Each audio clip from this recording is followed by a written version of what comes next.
Hello, friends. So happy to have you here with me today at Radical Joy. If you've been here before, welcome back. If this is your first time with me, well, I'm glad you're here. Each week I'm here with you talking to myself about things that weigh on my mind and heart, hoping if you're dealing with something similar, we can adjust our perspectives as you listen. Hey, if you're struggling with something that needs immediate attention, please know that help is available. Just dial 988 nationwide in the U.S. to reach the Mental Health and Suicide Crisis Hotline. All of us here at CLW Studios believe that mental health is a vital part of our well being. The more people I meet and the more places I go, the more I realize how important it is to make people aware of the fact that there is no shame in enjoying the parts of our lives that are incredible. It's time for some radical joy. And this week, the three fingers pointing back at me are for what TEDx taught me. This was a great big week in my life as far as I could tell. I have a lot on my plate in a very short amount of time, and I thrill because of it. Now, 33.3% of that has already come to fruition, and it was what I would call a learning experience. I say that with a very large smile on my face and an enormous amount of gratitude in my heart because sometimes lessons are not necessarily the easiest learned. So, what I would like to do, number one, is offer gratitude and just share how proud I am that I got to be a part of this and have what I consider to be my first TED Talk at the TEDx event here in Nijmegen. Amazing. Wonderful. Having said that, what I would like to do is offer joyfully a few things that I learned in this process and some things that my friends taught me whenever I discussed it with them. Number one, we are always our own worst critics, right? Exactly. So while you're in the middle of something, or whenever you think back on something, or if you're so fortunate as I to have some sort of video record of something, you can look at it with a critical and hopefully kind, yet still accountable eye and know what it is you could have done better. Looking at it very specifically, you know what to prepare in order to be more effective in the future. And you put that in your pocket and you write it down on your heart and you take it with you every step moving forward. What I want to say at this point is I am not disappointed. I had high expectations for the way this was going to go, and I did not meet them. Personally, I did not meet them. Good to know.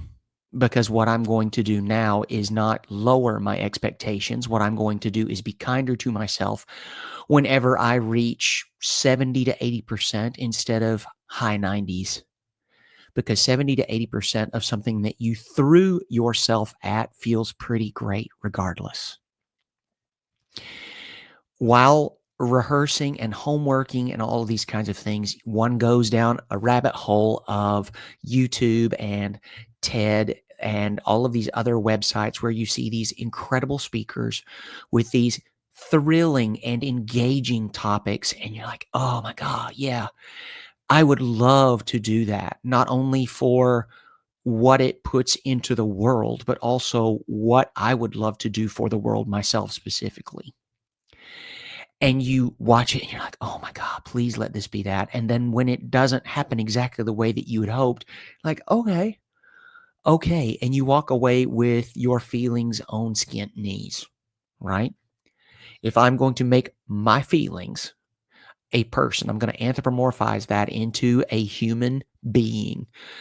My feelings person walked away with a little bit of a limp and some scuffed knees. Huge grin on its face, make no mistake. Wow, amazing, hallelujah. I want to make sure that I acknowledge the entire part of this. Am I proud of it? Yes. Am I as proud of it as I hoped I would be walking away from that stage? No. And that is on me, okay? And again, not coming down on me. I'm saying that because I think a lot of us share a similar situation in many different things. And here's what I'm thinking along those lines. Um, we've already talked about my expectations. What I want to say now is a lot of times I think life will present us with something that is much larger in comparison than to a lot of other events or items or um, little ticks on the to-do list. What I would like to do is say, yes, huge, wonderful. And if they don't go entirely as planned, what we have to do is make sure that we continue to add that to the stew and stir it instead of letting it float on the top like something that it doesn't go into the rest of it. It will melt, it will become a part of the system, and it will make it all the more delicious, even though right now it's floating on the top and it's kind of giving you the hairy eyeball. Cool. Let it sink, let it melt, and stir it into the rest of it because it's only one of those things that you can look at for so long. And then you have to realize I did great. I took it. It was huge. I feel awesome. And now it's on to the next thing. And there are days I will look back at this and I will still beam with pride. For right now, I need some Neosporin and maybe a couple of kisses on the boo-boos, and away we go. More things for this. I had 6 people in my audience, and that was amazing. When I say I had, I mean I specifically had 6 friends who came to attend the talk among the other strangers. Pardon me, just so we know what I'm talking about. There weren't only 6 people in the audience. I had 6 friends that came to see me talk. And it sent me to the moon in the best way possible and added to the jitter and excitement of the event. Meaning that perhaps I was just a little more enthusiastic slash high energy than I normally am, which means that my brain knows that when that happens, I speak entirely too quickly for a public speaking situation. So I overslowed to compensate. And maybe that's just me watching the video playback. Maybe I don't know. I'm going to leave that to whoever sees it from here on out. When I listen to playback of Radical Joy, I listen to it on 1.25x or 1.5x because the way that I have been instructed to speak feels glacial in my own ears. It is like a 3-toed sloth treading molasses in the Arctic Circle slow in my ears. Like, oh, my sweet Lord, Jesus, help.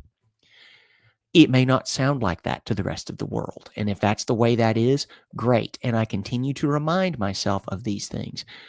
I did the best I could with the way that I was feeling at the moment. I was given so many wonderful circumstances to mix into the whole situation. And I perhaps overcompensated for 1 or 2 of them. And that is what it is. I smile about it now because I know that this kind of feeling that I have from the way things went will encourage and almost enforce me to remember exactly how I'm feeling now. So when a situation like this rises again, I will be prepared. I will be a little bit more gentle with the correction instead of a little bit more drastic. And I think that will serve all parties involved. What I don't want to do is blame anything except me on this because there's really nothing to blame. This is how it went. I was happy with it. I could have been much happier with it. I think my expectations on myself were just perhaps a little higher, and that's why I'm telling you this today. Whenever we walk into something that we consider to be very important, it's important that we do it. And it's important that if it doesn't turn out exactly as we had hoped, meaning, millions of views on YouTube or the highest trending whatever. And yes, 100%, there was part of me that expected that. Make no mistake. I'm just going to be so brutally honest with myself and you right now. And that is not what Bullard delivered.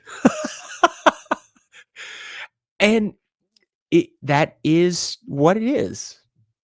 And so moving forward, I will take this lesson with me. Right now, it is a little prickly.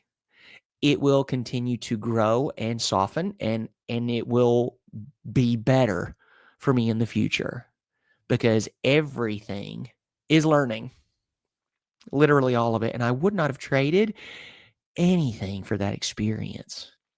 I had people in the audience. I was given a topic that I love to speak on, which is creativity. I hear some of the things that I said, and I thought, ooh, that was an ad lib that I really would not have preferred. I could have said something much more refined in that moment, especially given the climate, especially my background as an artist and performer. And I give myself grace.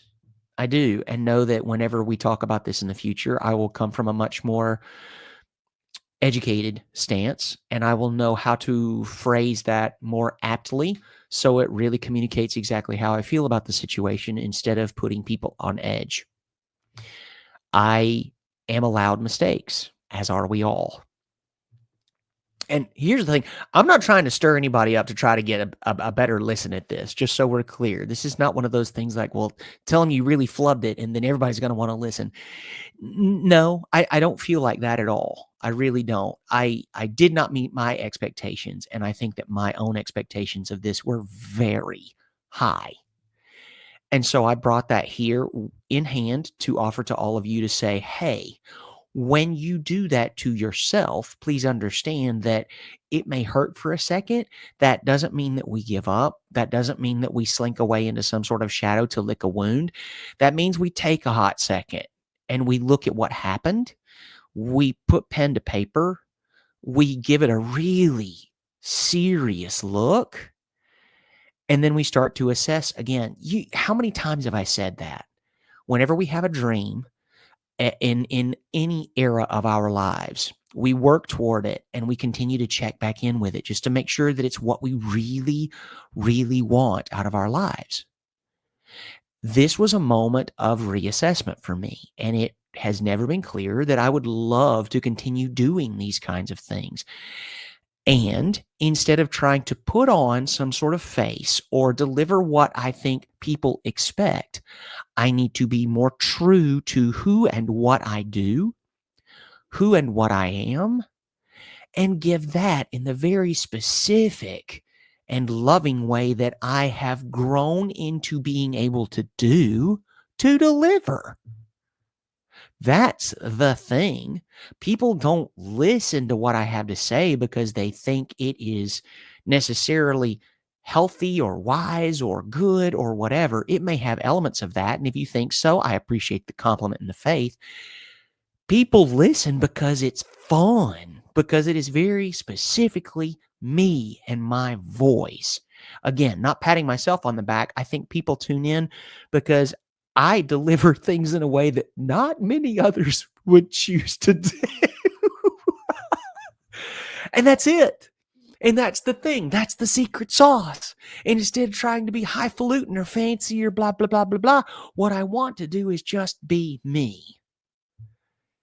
Because trying to be something else whenever a lot of eyes may be watching, I think is probably going to lead to unmet expectations on my part. And that is a lesson I learned. What it did do as well was kind of shake up a lot of my blocks, which I love. The thing that I say whenever I say that, the vision I have in mind is it's almost like a wall or what a child would make with blocks. You know, they put it together and it stands.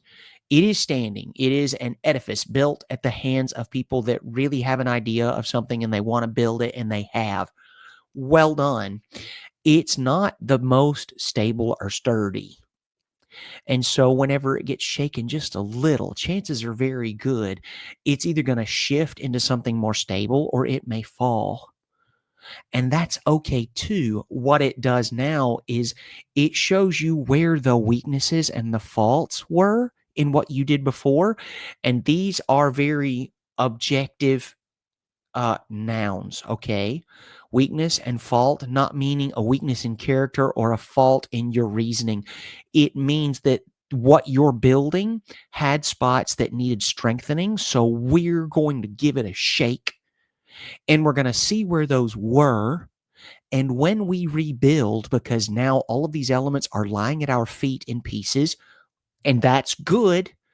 It doesn't feel great. It is great, just so we have that dichotomy in our mind. We have that very specific, I don't love this. Well, no, no, who would? That doesn't make any sense. If you love the fact that what you've built over however long is now in sort of a crumbly business at your feet, that's not something we would generally enjoy. And you still have all of those building blocks in their wholeness and they're all still there. Now, what you have is the opportunity to build it back into something more substantial because you know where those weaknesses were. And now you have the opportunity to build it back stronger. And if it was too high, cool. Now you know to make a wider base so that when you build it as high or higher next time, it'll be stronger. Or you know how to place those blocks in such a way so that it has holes where you can look out, holes that will let the light in so it isn't solid, but it's still sturdy.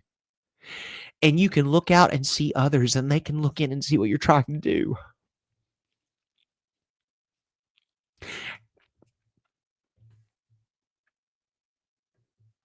And what might have been a wall or a fort before is now something different. It is built stronger. It is built with a way that you can share with others and they can see in and you can communicate with them from the inside out. And you have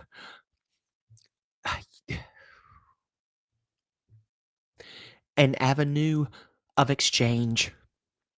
You're no longer sequestering yourself or hiding yourself by what you've built. You see what can be improved and you do it. Why? Because your foundation's been shaken.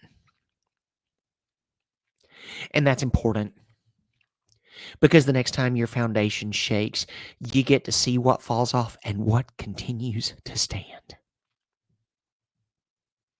What a valuable lesson. How important a thing to know. And that's just it. It it's not fun. Okay, just so we're so very clear right now, it's not fun. You walk into something like that thinking, "Oh my goodness, okay, got it. I have an opportunity and I want to capitalize on this the best that I can.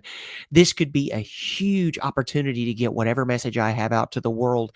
And it is. And that's wonderful. And I will forever be grateful for that element of it.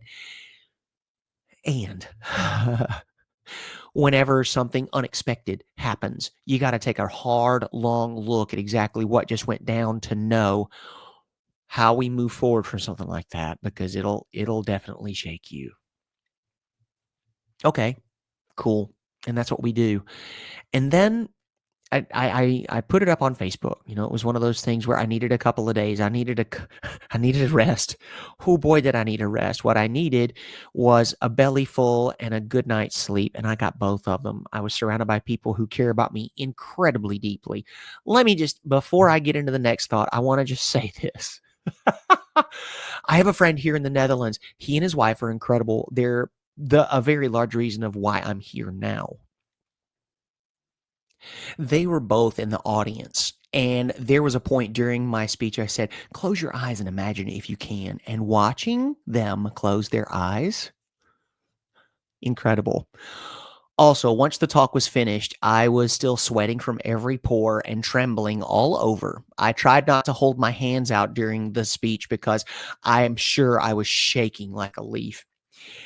And he is a professional public speaker and trainer and that sort of thing. And it was really enjoyable for me because he came to me with a wonderful assessment. I don't want to call it a compliment necessarily. He said to me, and I will remember this until they put me in the ground or an urn. He says, that was way, way, way, way above average.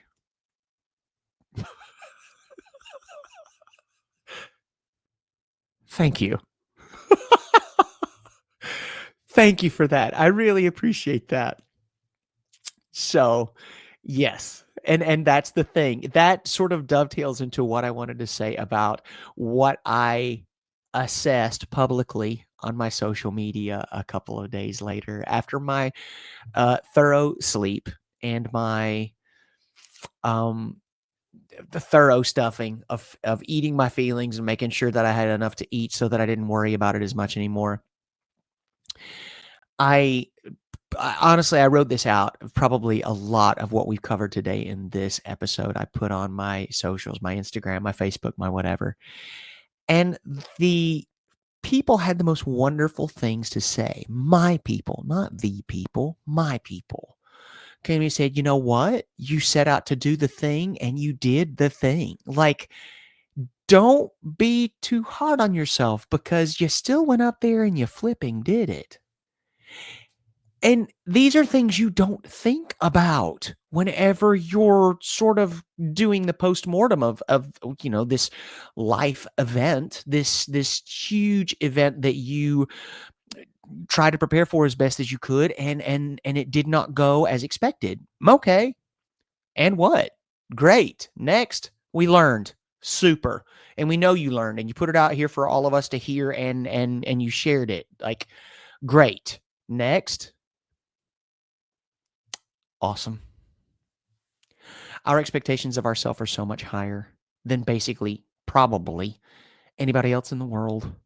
And that goes for everything, whether it's job, maybe it's family. I don't know your specific relationship situation or dynamic, but I'm thinking to myself, if we are honest, dead to rights, doing as best as we can with what it is that we've been given or what it is we have tried so hard to build.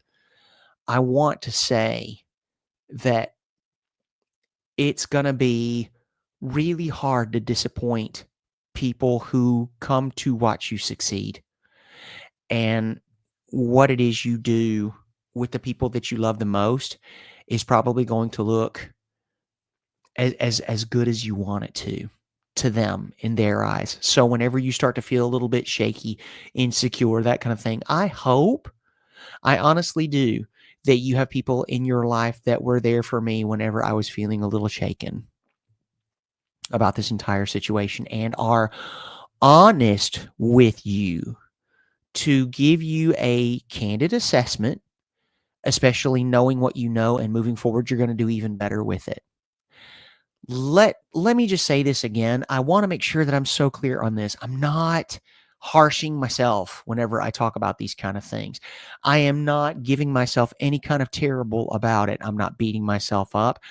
I did not meet my own expectations for it because my expectations for something like this were crazy high. And I will continue to reach for them. In the meantime, when I miss, and I expect it'll happen again, even though I will grow exponentially between now and the next opportunity, great. I will continue to be proud of the progress, and I will continue to look for ways that I can be better, because that's what we do here at Radical Joy, isn't it? It sure is. We look at it and we know that there are spots that we can make stronger. And what do? We go right there. But anecdotal, my shoulders are probably some of the weakest muscle groups that I've got on my body. Why? I have a wonky left rotator cuff. I'm not really sure what's going on there. I don't know if it's posture, if it's an injury from working out, whatever. So anytime I get just a little extra time in the gym, I want to throw in some lateral raises, or I want to, do some rear delt raises, or any of these other kind of things. Like, why are you always doing that? And why are you not lifting any more weight than that? One, if I lift any more weight, it's probably going to hurt me more than it's going to help me. Two, as long as I go lighter and really great form, I'm going to be okay. And I'm still going to build that muscle the way I want to build it. That is very much the same thing here. I'm not going to try to lift too much weight, more than I can do. I will continue with progressive overload so that muscle can continue to grow into an aesthetic that pleases me. And I'm also going to make sure that I give it the grace that it deserves, because there's something in there that's not entirely right. So I have to work at it consistently so it continues to strengthen, and I build all of the smaller muscles around it so that I don't re-injure myself while trying to be bigger, better, stronger. Right? Exactly. Am I going to shy away from this kind of thing again? No. I got hit by a car on my bicycle and I was right back on that sumbitch the very next day. Why? Because that is not who we are at Radical Joy, is it? Whether the dude in the headphones by the microphone or anyone listening, that's not who we are. We stand up straight. We look at what happened. We get it. We dust ourselves off. We apply Neosporin. We cluck our tongues and shake our heads slowly. And then we get back up and we do it again. Because that's not what scares us. The things that scare us are walking away from something without totally beating that thing into submission. Whatever that looks like, whatever that means. By being the best partner or husband or wife or employee while maintaining a work-life balance, artist, performer, and whatever it is, parent. Whenever we see something that we did that could probably use a little focus and improvement, we're not backing down from it. No, we're not. We're going to acknowledge what happened. We're going to probably take some notes. Yeah, I did. I absolutely did. I wrote that stuff down and I put it somewhere I could look back on it and get reminders for it.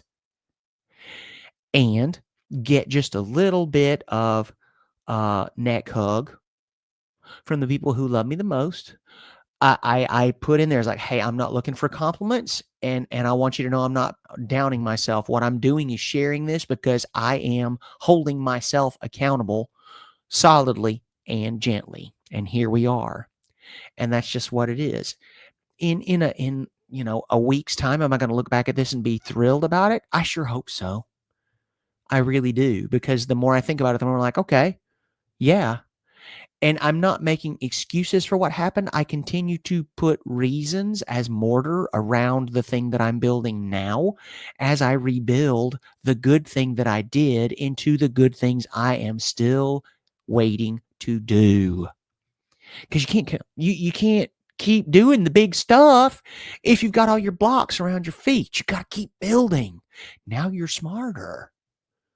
Now you see the flaws in your design and you move forward in a way that's going to make this more sturdy.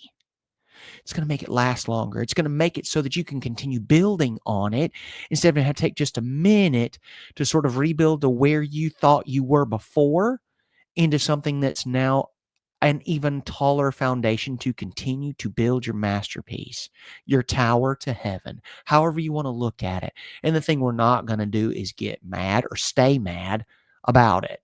We're going to acknowledge it. Yeah, oh yeah, oof, that did not meet Bullard expectation of what this was supposed to be. Cool. Absolutely fine. It sure is. What it did do was taught me a valuable lesson.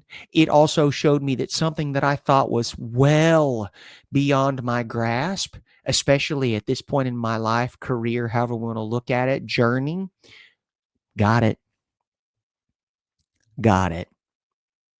And will continue to reach for brass rings at that level and higher, and will have more confidence in my ability to yank them from heaven because I have done it already. And I want to put this fearlessness in all of us, in finding ways that whatever it is that's scaring us or keeping us from doing what it is we're looking to do or being who it is we know we are in our guts, we continue to go after it. And if it doesn't exactly meet expectations on the first try, we look at it with a very discerning eyeball. We ask the people we trust and love to tell us the truth, the real truth. Kind as it may be, harsh as it may come, we ask them because they love us and want the best for us. And then we sit with it and we write it down and we see what's going on. We're like, okay, make note cards, put them around you, figure out what stack goes where and what goes in each stack. Okay. All right. And then we start to build because that's going to be tough to tote. Okay. It's just like lifting weights. The heavier it is, the stronger we get. The more unbearable the load, the more we have to push at it to eventually get it to move, to eventually get it in our arms, to eventually get it overhead. And at every step of the way, we get bigger and stronger and more confident in the fact that we are going to put this overhead. And that's where it's going to stay until we choose to put it back down again. Thank y'all for joining us here at Radical Joy with CLW Studios. If anyone from TEDx is listening, I sure as heck hope this is going to be okay. Thank you for the lessons I learned. Thank you for the opportunity you presented to me to be able to stand on that stage with your name in the background. I hope I did us all proud in one way or another. If this is your first episode, welcome. If it is not your first episode, let me just say welcome back. If you're the kind of person who loves to leave a review, please do so on whatever platform where you're listening. Leave us a 5-star review and please take a screenshot of that. Send it to us here at Radical Joy and CLW Studios. We would love to send you some swag. We just changed our look at the beginning of season 3. We would love to update you with some fresh swag with our new aesthetic. Put that sticker on a water bottle, on a journal, on a laptop, wherever you choose to put that sticker.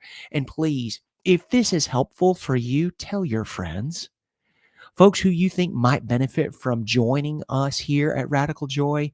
Please share with them because honestly, that is by far A, the highest compliment, and B, the best advertising we could hope to have. Thank you for joining us this week. And as always, please never forget just how much we love y'all.